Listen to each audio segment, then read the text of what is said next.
15 minutes past the 8 o'clock hour. Green Mountain Mornings continuing now with your host, Chris Lenois. Commonsnews.org is the online home for your reader-supported independent news and views source for Windham County, and the first issue of 2017 on stands now. And joining us for the second time in 2017 is the Deputy Editor, Randy Holhut. Good morning to you, sir. Good morning, Chris. Good morning, everyone. Hi, Joyce. Hi, Joyce. Appreciate you tuning in from all the way upstairs in the compound in Dummerston. Is that where she's located? Yes, listening to the old Zenith on the coffee table. Very nice. Very nice. Appreciate everybody listening in this morning as we talk about things happening in Brattleboro and the surrounding community. Last week, we had just gotten the news that David Gartenstein, the chair of the Brattleboro Selectboard, his announcement that he wouldn't be seeking re-election at town meeting day in March. And a second member of the board now, Dick DeGray, also saying that he is not going to be seeking re-election after a pretty hard contested battle with Avery Schwenk last year, a couple of different recounts before Dick DeGray finally came out on top. Are you a little surprised that Dick is one and done? Not particularly, because it's even in the time since he was last on the board, things have just gotten harder and more contentious. And I guess there's just a limit to how much crap you want to put up with. Yeah, I guess there is. And you certainly are asking for it when you run for a position, any elected position, really, whether it's local, whether it's state, whether it's federal.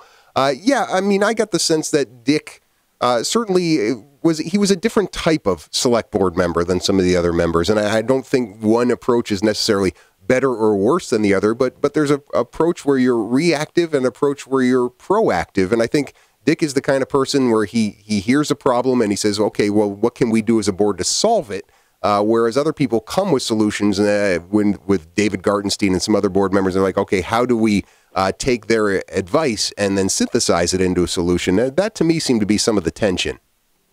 Do you think that's fair? Plus Dick is also, his calling card has been, I'm a fiscal hawk, as he kept saying, during his first term on the board. And, yeah, he's always been the one saying, how much can it cost? How much can we cut? How much can we keep the tax rate down?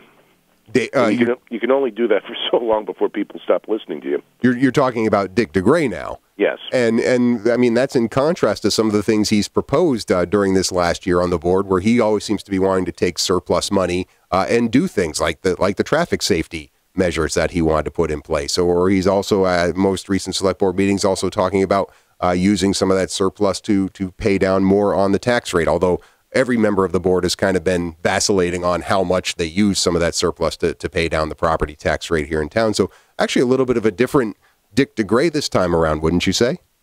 Well, the traffic safety thing has become more and more important because there's just have been way too many car pedestrian accidents around Brattleboro in the last few years, and the town has really developed a reputation for being not a safe one for cyclists or pedestrians, particularly downtown. Yeah. So now, with neither David Gartenstein or Dick DeGray seeking re-election, a couple of different one-year vacancies on the board. You mentioned you have a story about this on the front page of the Commons, that David Scholes' seat is up as well, and he is seeking re-election. I'm trying to remember who would be the senior-most member of the board now. Would it be David? Would it be Kate O'Connor? I don't think it would be John Allen.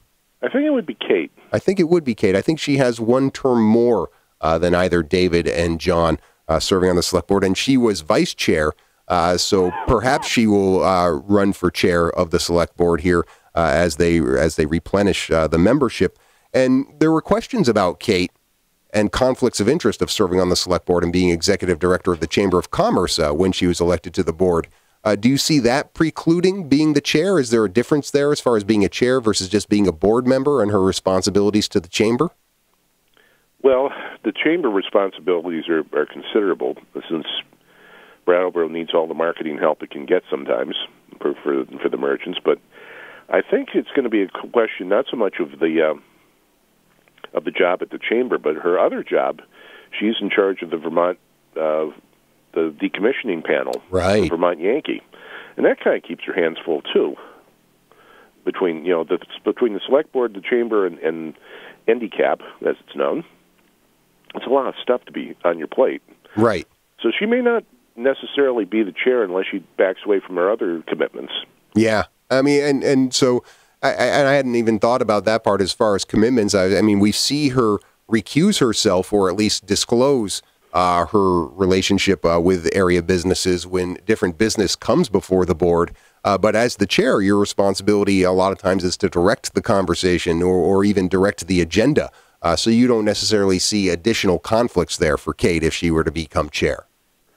Well, that would be a good question for some legal minds better than mine to take up. But I don't see John Allen being the chair, and I certainly David Scholes maybe. Right. He might consider it. Right. But I don't dispute Kate's ability to chair the select board. I just wonder, because there were questions about conflict of interest when she even was elected to the board and became executive director of the chamber, if those sorts of questions would rise again. We do have one person announcing their candidacy to fill one of those one-year seats, Tim Wessel, a video producer here in town, somebody who has a video production company. Do you have any interactions with Tim? Do you have any knowledge of Tim? I know him a little bit personally outside of town business, and we overlapped as members of the representative town meeting body. And he was by the Hooker Dunham on Wednesday looking for signatures for his petition. So you happen to see him there. Yeah, he's been involved with us. Actually, he was part of the team that made the movie Deadline Vermont, the film about the history of newspapering in Vermont, which, of course, the Commons played a big role in. That was a documentary made for Vermont PBS. Okay, I haven't heard. Oh, go ahead. We've had interaction with him, and he's a good example of the younger and more creative people that everyone said, well, they ought to be on the board. They ought to be on the board. Well, here's one now. Yes, yeah, absolutely. His business and being his age as well certainly does represent a couple of those things that people have been hoping people step up on the board. I haven't heard any rumors of anybody else joining the board. You and I talked a little about Avery Schwenk and whether he would run again, and you mentioning some of the expansion of Hermit Thrush might preclude him from doing that. I don't know. Have you heard any other rumors you care to share publicly about possible candidates? I haven't heard anything. I mean, the brewery expansion is still on the download. The only official thing is the Act 250 application that Mike stumbled upon last month. Right. But they've not talked about it and gone before the board with it. So, but you probably will be hearing about that, but I don't know whether that's going to affect Avery's political future or not. Yeah. I haven't heard anyone else who's expressed an interest in running for the board. Certainly the one-year seat is you would have more takers than a three-year seat, and with David running again for the three-year seat, David Scholes, I really don't see any challengers for him. Right. No, not when there's a one-year vacancy. A good way to kind of try it on for size, see how it suits you as far as the time responsibility that it takes and whether you want to do the business of the town of Brattleboro. A lot of important business to do for sure, and certainly need more talented people. Plenty of time for people to get their petitions in. Go down to the town clerk's office, get a petition, get involved here in town government. And then we get to talk about you on the air with Randy Holhut, Deputy Editor of the Commons, as we do each and every Friday morning here on the Green Mountain Mornings program. We'll have more with Randy after the bottom of the hour news break. 35 degrees outside at 21 minutes before the 9 o'clock hour. Green Mountain Mornings continuing now. Your host, Chris Lenois, and our conversation with Randy Holhut, Deputy Editor of the Commons. Free on stands every Wednesday and online at commonsnews.org is where you can find the stories in your reader-supported, independent, award-winning news and views source for Windham County. And Randy, I'm not going to get a chance to talk to Wendy Levy again this month because she is going to be away during our next scheduled hit. So I wanted to ask you about her story on page A3 of the Commons covering the select board meeting in the town of Guilford back in December. Obviously, a lot of select boards right now looking at their budgets for the upcoming fiscal year in anticipation of the conversations during their town meetings. And Rescue Inc. And we've seen this play out in a number of different communities before where they're looking at those contracts from Rescue Inc. and wondering about the costs and the return on investment.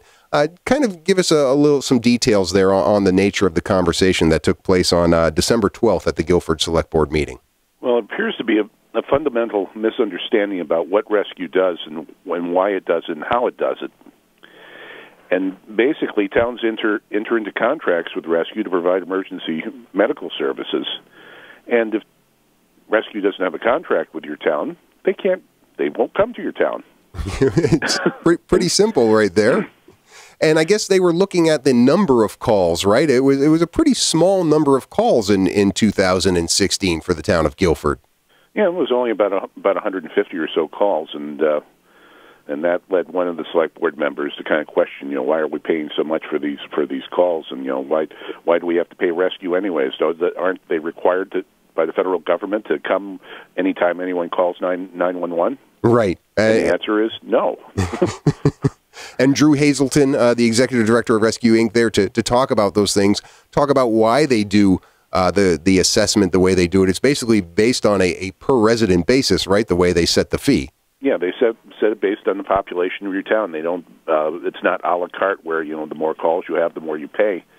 It's based on per capita expenses, and it's one of those things that it's a government service that is provided for everyone, and it's not designed to make a profit. It's designed to provide a service, and you pay for it whether you need it or not. I mean, here in Dummerston, we pay for the sheriff's department. I don't feel like I'm shortchanged because the sheriff's department hasn't been to the house lately. Yeah. I don't feel short. I mean, everyone gripes about their highway crew, but, you pay for that too. What happens when there's not enough snow for them to run the plow? Right. And that peace of mind of knowing that whatever the assessment is for Guilford, even though it was 150 calls out of, I think 5,000 calls annually that Rescue Inc. responds to in the area with the contracts that they have, it certainly is something that I think if you asked every resident of Guilford that assessment that they pay for the opportunity to have an ambulance come and take them to the hospital if there's a medical emergency, you'd probably think that they'd get a nod in agreement, if not a hell yes. Because it's one of those things that you don't think about until you're clutching your chest and doubled over in pain, and maybe I need an ambulance now. Yeah. I didn't pay for it. Oh darn. Oh well, somebody else will come get me. I'll call my neighbor and get a ride. Yeah. Well, and I mean this is a conversation to have at town meeting. It does surprise me a little bit that the select board looking at this, I mean, they could have voted against this and then it never would have come to the residents of the town, right? I mean, obviously they didn't do that, but was that a possibility, or could the Guilford Select Board have rejected this contract to a point where it never got to a full conversation among the citizenry? I'm not totally sure about that, or how that works, but in the budget process, of course, any decision that's made on the budget gets taken up at town meeting, and somebody would probably ask about that part of the budget if it came up. Yeah, well, I mean, that's what I'm saying. If they had said, we're not going to entertain this contract with Rescue Inc., then it never would come up at town meeting, and then all of a sudden you don't even know that you're without rescue services unless you're paying attention to the select board meeting on that level. That seems a little odd, a little undemocratic to me. Yeah, well, it's kind of in the same way they did it with their decision about handling trash and recycling. You read my mind, right? Because we're talking about a situation where somebody looks at something like a Rescue Inc. contract, a nonprofit, it's basically trying to cover their costs of the emergency calls and thinking that this is a negotiable price. And it's not. And it isn't. This is what it costs to do. And as you said, it's not that they're trying to make a profit. Drew Hazelton, the executive director of Rescue Inc., always willing to talk to people about this issue and why it costs what it costs to do the work that they do. And I know that that's kind of the close of Wendy's coverage of that select board meeting is, hey, get in touch with Drew, and he'll be happy to talk to you about that. Another story on page A2, right opposite Wendy's story on Guilford, Mike Fair's story about Entergy retaining Elizabeth Miller, the former Shumlin aide, as they go through the sale process of the Vermont Yankee nuclear reactor to North Star Energy. And I talked to Mike a little bit about this earlier in the week, too, and the Citizens Awareness Network's concerns about this possible conflict or having this person involved with the sale. And I said, I appreciate that they're staying on top of this even as we go through this transaction process, but I didn't really see anything that would cause concern as far as some of the allegations Deb Katz was making that this would somehow be something that would be bad for the state of Vermont. I don't know if you saw otherwise. I didn't either. I kind of see that as just the people who have been watchdogging this plant since day one finding something else to object to. And considering the revolving door with state agencies in the private sector, this is not unusual. I don't know if there is a definite conflict of interest with Elizabeth Miller in this case, and I don't think it's been proven that by her opponents that there's a significant conflict of interest that would preclude her from doing this work for the company that wants to do the decommissioning. And I would think that if a group like Citizens Awareness Network that wants to remain vigilant about what's happening with the nuclear reactor down in Vernon, and people should be. We have, as you said, the Citizens Advisory Panel for the decommissioning process. I would think that the direction of that concern would be towards the Phil Scott administration, and I don't say that because I think Phil Scott is going to, shirk the responsibilities of the state of Vermont, but obviously it's a new administration. I don't see anything that I would believe that Phil Scott or his new public service commissioner, June Tierney, would allow the, as she called it, as Deb Katz called it, a cheap and dirty cleanup. But to me, that's where the energies would be focused, if anywhere. Well, it's been the contention of the groups like Citizens Awareness Network or New England Coalition that we're in an even more perilous time than when the plant was running. Just taking it apart and accounting for the waste and how it will be stored in the long term, since the long term, of course, is about 100,000 years. Yeah. It's going to be a long time, and I certainly understand some of their concerns. I was saying that North Star doesn't have experience doing what they're doing, but the reality is nobody in the United States does. And as Mike pointed out, they seem to have partnered with some people, a French company in particular, who has experience doing this kind of work in other places. So to me, it bears watching, but I don't know about this concern over this one individual, this attorney, as far as her involvement in it. Wanted to shift to the business and economy section of this week's edition of the Commons. Another Q&A from Jerry Goldberg, this time leaving the confines of Brattleboro, going out to Rawsonville to talk to WIlbur Rice of Equipe Sport about his career in the tourism industry here. And really, when you look at what his story is, it really is the prototypical Vermont entrepreneur story to me. You have to diversify to survive. Yeah, and having the convenience store right across from your sports shop is a good thing. And so people can buy their donuts and then go across the street to get the equipment to work them off. Right, right. But speaks to, obviously, the whole tourism industry here in Vermont. And again, getting back to our new governor, Phil Scott, something he's really talked about is how we need to do more marketing outside the state. We need to increase our marketing and increase our tourism. That bodes well for somebody like WIlbur Rice, for these small business people who are trying to make Vermont a four-season destination. Well, in his case, it's not so much of whether Vermont is marketing. There's some real issues with the sport of skiing and snowboarding, and that the numbers for people participating in both those sports are declining, and the baby boomers are aging out of skiing. The shredders that took up the snowboarding in their 20s are now in their 40s, and their joints are starting to bark at them. And there's not many young people coming up to do this stuff. And of course, the old, well, you got to pry them away from their Nintendos and their Xboxes and get them to outside to play. It's a challenge. And the whole thing with skiing, of course, is you try it once, and if you don't have a horrible experience, you might like it, and you try it again. Right, yeah, and these virtual reality sort of video games where you can duplicate the experience of skiing or snowboarding without possibly injuring yourself quite on the level definitely is a challenge here. Great Q&A, as usual, by Jerry in the business and economy section of the Commons this week. I wanted to close going back to the front page and Wendy's story about the local Love Brigade that Ann Braden has organized here, kind of saving the good news for last. And Wendy teased this story a little bit on Monday when she was in here, but talk a little about what Ann is up to. The Love Brigade? Yeah. The Love Brigade. Well, it's a pretty simple thing. It just, when people do stupid things to other people, to step up and say, no, this isn't right. And yes, we got your back. We support you. So a few handmade cards and some homemade cookies goes a long way to easing the pain of cement heads who insist upon doing stupid things to vulnerable people. Thanks for using the term cement heads on this family-oriented show. I appreciate that. Well, yes, you'd be leaning on the Daryl button quite happily if I was really saying what I thought. Yeah. And, of course, Ann Braden, many people know her in this community from her work with Gun Sense Vermont. This is not supplanting her work there. This is just another thing that she's taking on because, she has a lot of free time between that and being a mother. Well, it's more like and this weekend especially, if you look at the calendar, there are so many things going on this weekend involved with resistance to those cement heads of which we speak.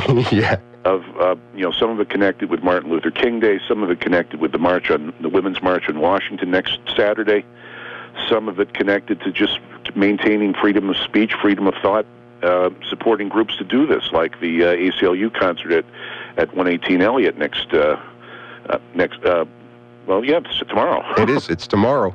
And of course, the Speak Out at the library tomorrow, and the traditional service at the Center Congregational Church for Martin Luther King Day on Sunday, and the Penn, the writers group, doing a write-in that's global, apparently.